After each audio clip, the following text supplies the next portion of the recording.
Welcome to the Agatha Christie in Devon podcast. I'm Matt Newbury. And I'm Sophie Pearce. And this podcast is all about the places in Devon that Agatha loved and which inspired her. And today we're at the beautiful Assembly Rooms in Torquay. Now this is a beautiful hall that's attached to the main town hall that was built in 1911, basically for pleasure, for fun, for dances. And it's an incredibly grand room. So it's painted this amazing mint green colour.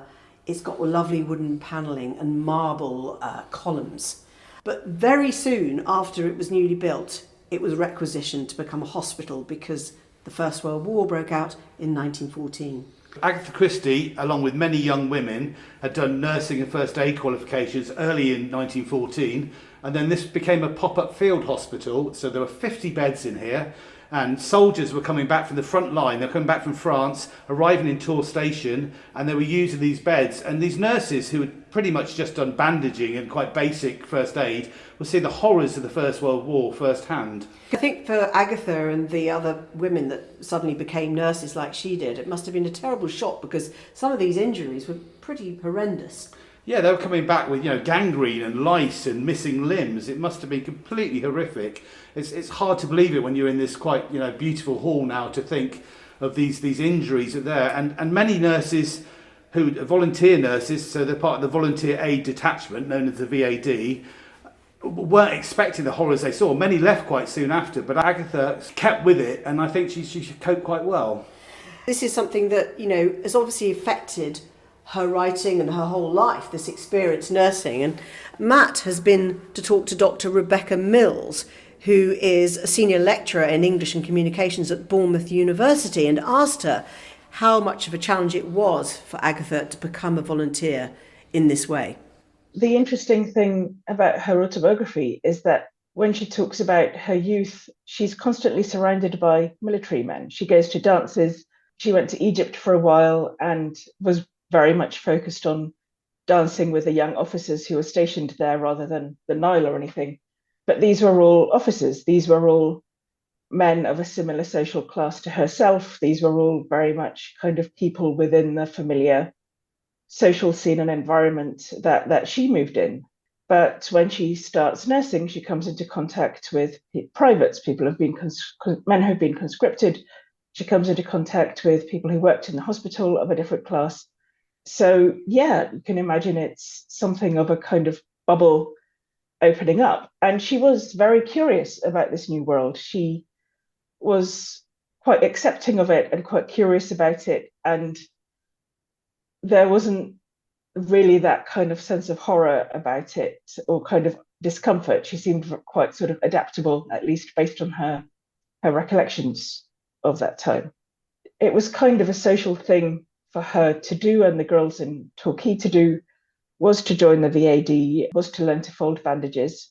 But there's a big shift from that to actually encountering bodily fluids and lice and blood and being in closer contact with men than she would ever have been before, whether it's doctors or whether it's the actual patients and so on. She writes, "So great was the enthusiasm at this time for folding bandages, for working in the VAD, that if any man had an accident, he was in mortal terror of women closing in on him, wielding these bandages and wanting to fix him up. But then there's this sudden shift to field dressings, and then this sudden shift to being in this whole new world in this place she was familiar with." She talks earlier about going to the Assembly Rooms for dancing. Now it's a hospital. It must have been a bit of a baptism of fire for anyone to go into such a horrific situation. Absolutely. And she mentions that their first death was a tetanus case, so it's not just necessarily the injuries themselves, it's the disease, it's trench foot, it's all these kind of horrible things that happened in the trenches and on the front. She talks about how she nearly fainted during her first operation, which was an abdominal operation, but how she managed to stick it out.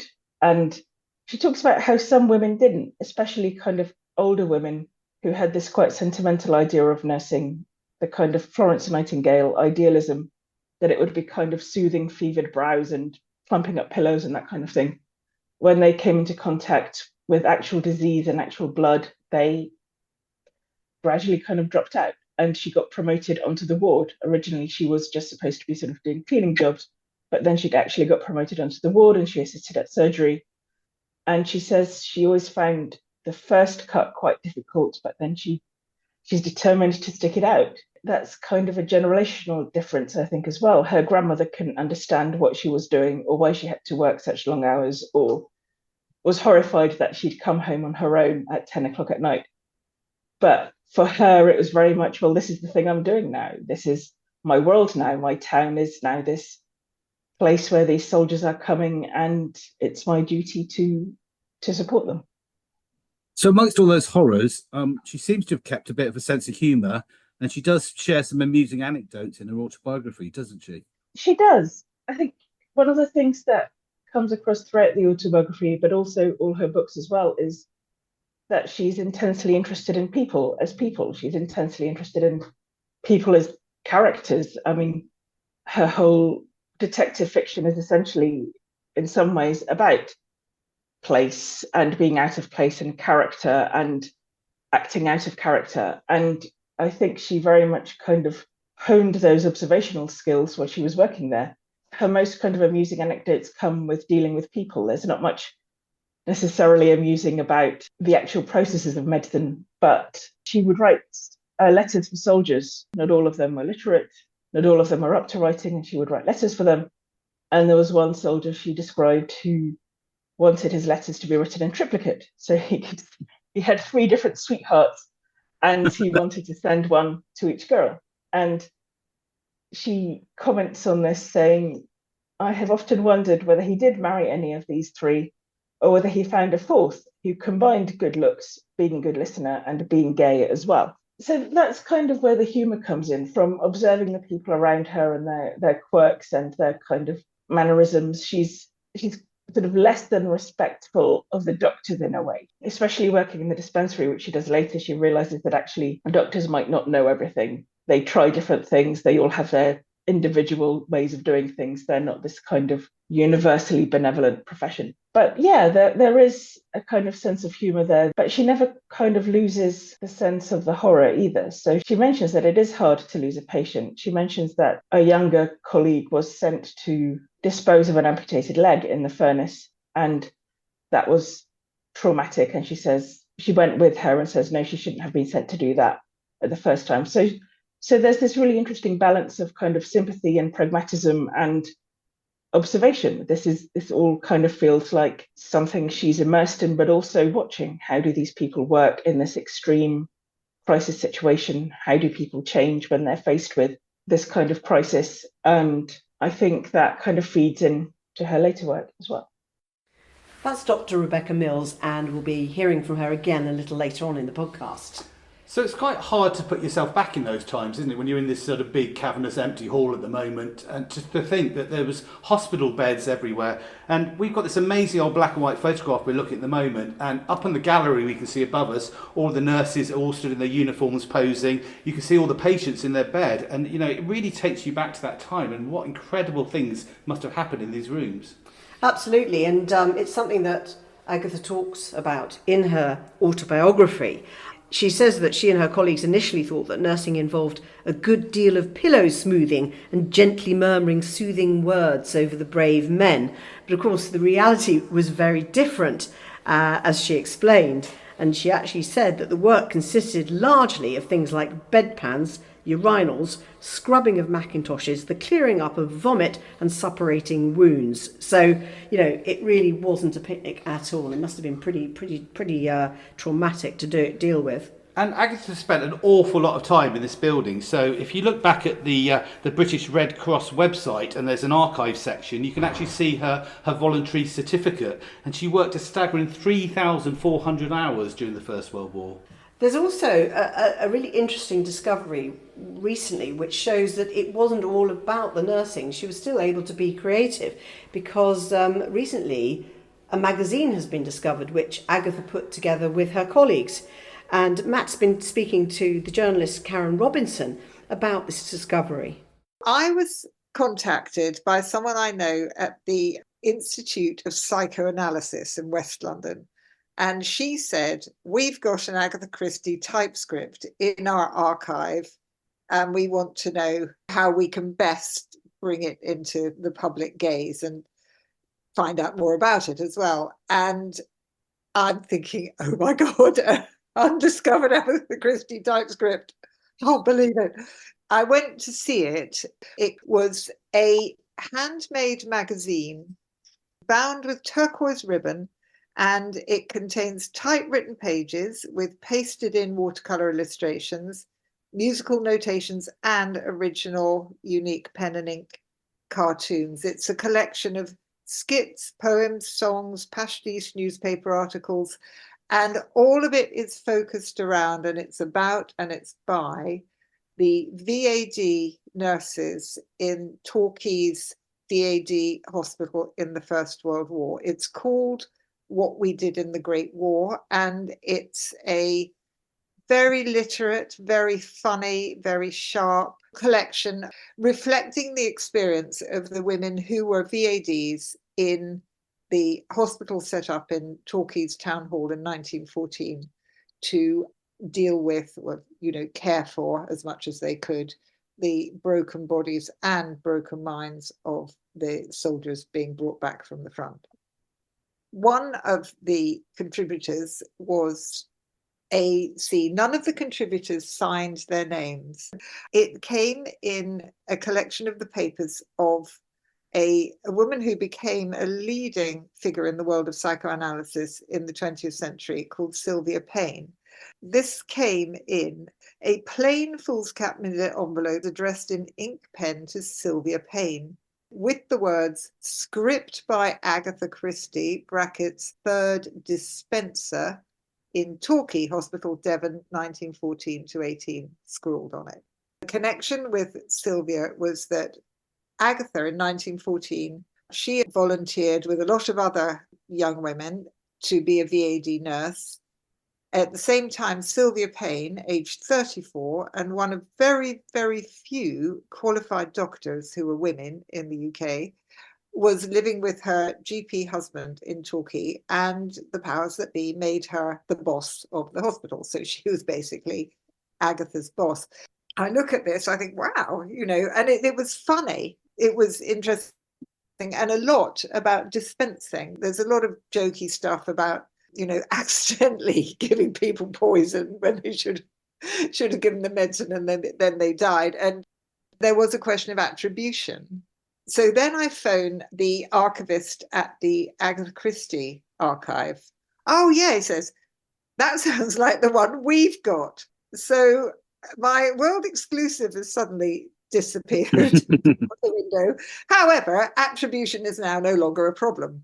And presumably this magazine was put together as a bit of a light relief from the horrors of the war. I mean, we know they made 2 copies of it. I suppose they were made to be passed amongst all the nurses to provide a bit of, to cheer people up a little bit and provide a bit of humour in the face of the horrors. Who knows, really? There could be more copies out there. There were other initials, other people involved. There's I find rather moving kind of bit at the very end. The last item in this magazine is a sort of play, and it's a harlequinade, in fact. Now, as Agatha fans will know, she wrote a very dark short story called Harlequin's Lane. She was always interested in the whole Harlequin things. And it's a drama with Farmicello, Chemistine, Dispensella, in the cast. The last line is, "The war is over, the club must close."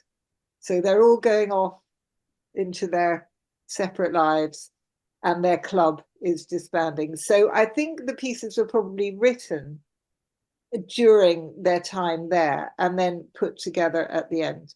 I think it's fascinating, and going from something like that to becoming the world's best-selling crime author, the world's best-selling writer, really. I mean, Yep. It's amazing that you've got this sort of early insight into her life, her creativity, and her work. I mean, I think the First World War was obviously massive for everyone who went through it, and of course women's lives changed enormously. And of course for Sylvia Payne as well, after the hospital, she went to work in something called the Medico-Psychological Clinic in Brunswick Square in London for sort of mainly psychological help. And of course, increasingly as the war went on, treatment for what they called war shock. And Payne's decision to seek psychoanalytic training after the war grew out of her experience of war shock. And of course, she wasn't alone in that. The psychology of, well, they called it shell shock, war shock, didn't they? PTSD, as we call it now. Mm. Yeah, and I think, Agatha Christie was alive to all those and very aware of all those things. She also had, it's a shame that we don't know anything more about her relationship with Payne, in the ongoing years of the century. But she always had, not surprisingly, really interesting, high-achieving women as her friends. And why shouldn't she? She was one herself. But yes, this is a mystery, unless someone, has got something in their attic that can help us out with this. Journalist Karen Robinson talking to Matt. So we're about to leave the assembly rooms and go on to the old Torquay hospital, but before we do, we thought we'd share some of the other history that happened in this room. So Sir Arthur Conan Doyle, who was a big influence on Agatha Christie, actually did a talk in here about spiritualism called Death and the Hereafter, and not everybody was so happy about that talk because the local Anglicans for the nearby church started ringing the church bells every time he spoke to try and drown him out.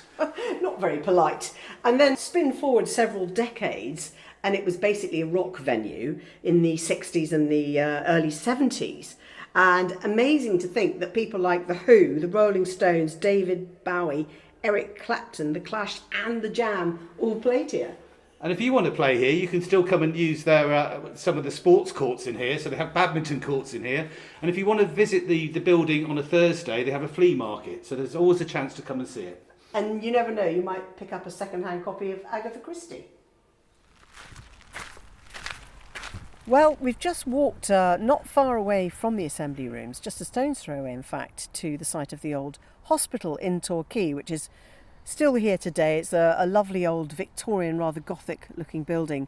And this is also the site of the dispensary for the hospital at the time. So that's right. Following a bout of influenza, Agatha was forced to stop volunteering for a time, and when she came back she discovered this new dispensary had opened, so she got some paid work then, and she was paid £16 a year, which was a great help to the family coffers because she hadn't married into money. And not only that, it gave her an invaluable knowledge of poisons that she would be able to use throughout her later career. And Dr. Rebecca Mills continues the story. She writes, since I was surrounded by poison, perhaps it was natural that death by poisoning should be the method I selected. So this is a woman who had no formal education, who was educated by governesses. She mentions that she was quite good at maths in her early life, but then that kind of fell by the wayside. Her main education had been in music and literature. And suddenly she has to do these chemistry courses. Suddenly she has to study all these formulas and think, actually, there's a fine line between something that's beneficial as a medicine and something that's deadly as a poison. And sometimes it's often a case of quantity, and that can go very wrong. Yeah, so she gets to know poisons, she gets to know how they work.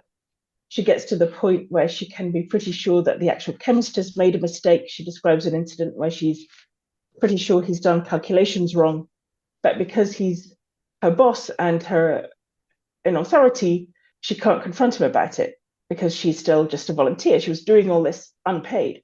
And so she ends up smashing the medicine bottles that might be harmful on the floor. And so he has to make them up again rather than risk them getting out to patients. She did some work experience with a local chemist who apparently carried a lump of curare around in his pocket, which he told her is harmless if taken by mouth, but if it's in the bloodstream, it's deadly. And he just liked to feel that power. And this comes up again decades later in The Pale Horse. I think it gave her a sense of understanding that science can be used for harmful as well as beneficial purposes as well, and that there's always a human being behind it who's flawed, who's careless, who might have some sort of agenda, and that people aren't necessarily what they seem and people can't necessarily be trusted. So it was during the slack hours at the dispensary that Agatha first started writing a detective novel, which was, I think, prompted by her sister, wasn't it? A bit of a challenge. Yeah, her sister Madge, they'd been reading The Mystery of the Yellow Room by a French writer. Agatha had said something like, I could write a detective story, and her sister had said something like, I bet you can't. And then several years later, surrounded by these poisons, she starts to think about it again. She has all this free time, it's not as hectic as on the wards, and she starts planning it. Something I was struck when looking at the autobiography again in preparation for this was we tend to see this image of her in her library surrounded by books. We tend to see her kind of in an armchair with her dog or something like that. We kind of have this image of her as this kind of cozy old lady. But when she was writing this during the First World War, she talks about how she'd take her characters on walks with her. She'd sit on the tram in Torquay and observe the people around her and think, oh, he's got a good beard. Oh, he's arguing with his wife. That could be useful. This entire process of writing is quite mobile. She's wandering around these streets she knows so well, but she's connecting these people in her head to this murder she's planning. And I think that kind of comes back to the idea that she becomes very observant at this point. I don't know if she could have done that if Torquay had still been the same as it was when she was growing up. This sense that actually everything's different, things are changing. This is what I have these things happening in my head, but they're connected to where I am and who I'm seeing. And then she actually went to Dartmoor to kind of type it all up, and she talks about walking on the moors and doing the same thing. And I think that's an Agatha we forget. We forget that she was young, and we kind of skip from Agatha going to dances and meeting Archie Christie to kind of Dame Agatha. But there is this kind of in-between period that I think was hugely productive and hugely interesting, and very much kind of shaped by the broadening of her experience during the war.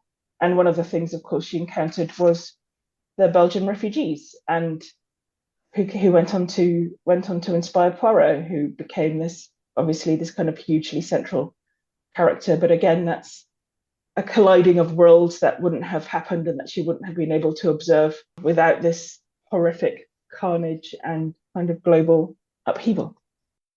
Dr. Rebecca Mills. So today, the old dispensary and the hospital building are private apartments. But 20 years ago, I used to teach English as a foreign language, and the language school was based in this very building. So on my lunch breaks, I would go to the room where we think the old dispensary was, and I would get to enjoy my sandwiches in the room where Agatha Christie started plotting her first ever book, The Mysterious Affair at Styles. In next week's episode, we're going to be going up to Dartmoor to find out a little bit more about the origins of that story. But in the meantime, we're going to wander down to Tor Abbey and to meet the head gardener and a very special poison garden down there. But before that, we've got our regular feature, What Christie Means to Me in 3. And this week, it's Carla Valentine. Now, she's an author and a mortuary technician, and is also the presenter of the BBC Sounds podcast, Mortem. When I was about 7 or 8 years old, I absolutely loved biology, and I was a bit like the character of Pippa in A Spider's Web. So when asked what her favourite subject at school is, Agatha writes, "Oh, biology," was Pippa's immediate and enthusiastic answer. "It's heaven. Yesterday we dissected a frog's leg." And that was me all over. Now, by the time I was 9 or 10, I began reading the books of Agatha Christie because I was kind of bored of Beatrix Potter and Enid Blyton. And I realised that biology could be applied to the solving of crimes, or more specifically murders.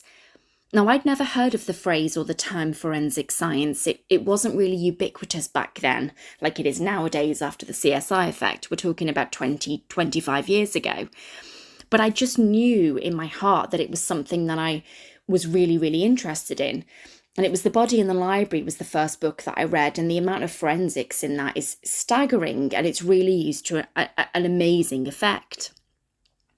I ended up working in a mortuary on forensic autopsies. My entire career has been based on pathology, and I really owe that to Agatha Christie. And as I got older and I began to write books, I started to realise that Agatha she's really well known for her ingenious plots, and for the volume of her work, for this insane output. But what she's not so well known for is her forensic accuracy and, in fact, her forensic influence. So, for example, the phrase "the scene of the crime," we use that all the time. We see it in TV shows and we read it in books, but it is a phrase that was never used before Agatha Christie wrote it in 1923 in her book The Murder on the Links. And that's just one example of Agatha kind of being inspired by forensic science, or her inspiring forensics itself. So I wrote a book called Murder Isn't Easy, And it's all about the fact that we talk about the golden age of detective fiction. It was also at the same time the golden age of medical legal science. So there were so huge strides that were being sort of undergone in the world of forensics, and Agatha was really kind of keeping abreast of that. She was reading medical legal journals, and she was keeping up to date with things like blood spatter analysis, autopsy technique, time of death, estimation. And that is the kind of, as much as I love the afternoon teas, as much as I love the English country houses and I love the exotic locations like Mesopotamia, what I really love about Agatha Christie is the fact that she was incredibly forensically accurate, and that for me, she was a huge inspiration for my entire career. Thank you, Carla, for that. Now we've come to Torquay Abbey now, and we're in the beautiful gardens, and there's a very special garden here that really relates directly to Agatha Christie. It's the Poison Plants Garden, and we're here with Ali Marshall, who is the head gardener. And Matt, you've known Ali for a while, haven't you? Yeah, I used to work at Torquay Abbey, so we used to work together, and it was very lovely to have sort of lunch breaks and be able to wander around these beautiful gardens. So, Ali, where did the idea for the Potent Plants Garden come from? We had thousands of people, as you know what it's like, from all around the world coming to say, oh, we've come to see Agatha Christie. I ended up sort of thinking about herbalism, because we're a medieval site, and her stories, and realised quite quickly that there were an awful lot of plants in Agatha Christie and an awful lot of plant poisons or plants that have an effect on people. So how did you go from that sort of idea to actually creating a garden? Well, several glasses of wine, which is always the best way to come up with something. And I literally sort of went through all her books. I couldn't find any real information about Agatha and gardens particularly. So I did what any Agatha lover would do, is I went back through all the books. I read all of them, around 66 novels, I believe, and as many of the short stories as I could. I think it was around 120. And I picked out all the plant references. So it's more than just the poisons in Agatha Christie, because there are lots of other ways that she sort of talked about plants and used plants. And I wanted it to be not just a sort of poison garden with rows of plants. I wanted it to be something that really did pay homage to Agatha Christie, because she loved her gardens and she has gardening characters. So that's sort of what was behind it. So I had all these sort of plants to play with, and I tried to put them together in a beautiful way, but sinister. So we were outside the dispensary earlier when she learnt about a lot of the poisons, and then obviously you studied those through the books. What sort of plants can people see in the gardens when they come here? Well, it's surprising, really. Quite shocks a few people, because these are all common or garden plants. There's nothing that I grow that I'm not allowed to. The one that surprises people the most is cyanide, because that was Agatha's favourite poison of choice. And it comes from any member of the sort of prunus family, so cherries and apricots and things. Normally from almonds is, the original way of making it. So we have sort of things like dwarf flowering almonds, which happily thrive in this garden, but they're actually very sinister. And how do people tend to react? And have you had a few famous people come and look at it in the past? It is suspiciously popular. I try and keep it kind of, I suppose, quite light-hearted, because it's quite David Suchet came quite early on. That was lovely for me when he was talking about Agatha, when he just stopped being Hercule Poirot. More recently we had Lucy Worsley, which was really interesting. She was very knowledgeable, and it was quite scary, I think, for me. And Alan Carr came, which was a different experience, I think it's fair to say. But he knows a lot about Agatha. So we've had a lot of interest from around the world as well, because she is so sort of huge around the world. So it's been really, really good for us, and really good fun, actually, yeah. And we hold a couple of events in the gardens every year as part of the Agatha Christie Festival, and the garden parties you organise are very popular, aren't they? They are. I mean, this year that we've had to run two, and they sold out really quickly, I believe. So we have a garden party that's based around the garden, which is known as a garden party to die for. And we encourage people to dress up. We talk about poisons and we have fun. We have a mystery sort of game around the garden. I do a little talk explaining what we've got in the garden, how it works, how Agatha used them sometimes. Depends on, sometimes I talk about the ways that the poison affect people. Sometimes I keep it to how Agatha used them, because they're, although she was very accurate, they're not always the same thing. It depends on my audience. And away from the Potent Plants Garden, there's also an Agatha Christie rose people can see here. There is. So, I mean, there's actually an Agatha Christie iris as well in the garden. So not everything in the poison garden is poisonous, but everything has something to do with Agatha Christie. And what's the best time of year for people to visit the gardens? Obviously, the festival's every September, but is that actually the ideal time, or is there another time? I think probably when the foxgloves are flowering, because they are gorgeous, deadly, but gorgeous. So it always looks really, really good in June.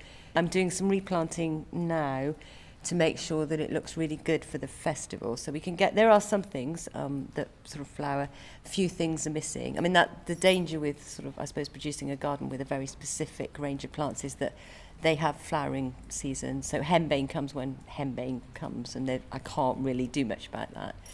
But I've tried to make it look good for as much of the year as possible. But I always think it looks its absolute best in May, June. One last question. What kind of ways did Agatha use to administer the poisons in her books? Oh, she had some really, really clever techniques that she sort of used throughout the stories. But I think the one that probably most common actually was just to simply sort of slip it into some sort of drink. So, I mean, obviously champagne is a really famous one, but she also put it in whiskey, which is one of my favourites. And sometimes it was as simple as a nice cuppa. Talking of which, I was thinking of offering you one. Would you like a cup of tea? Not sure. I'm not really sure. I will if you will. Okay, I'm feeling brave. Let's go for it. See you next time. If we survive.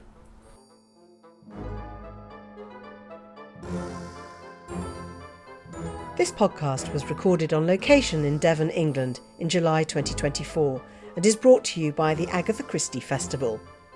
It was funded by Torquay's local heritage grant scheme.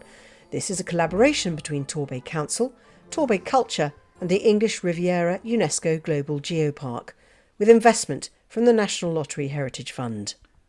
Thanks to our guests, Dr. Rebecca Mills, Karen Robinson, Carla Valentine and Ali Marshall. Original music and design is by Rob Hoskins at Design by Hoskins. Join us at the Agatha Christie Festival every September on the English Riviera. Visit www.agathachristiefestival.com.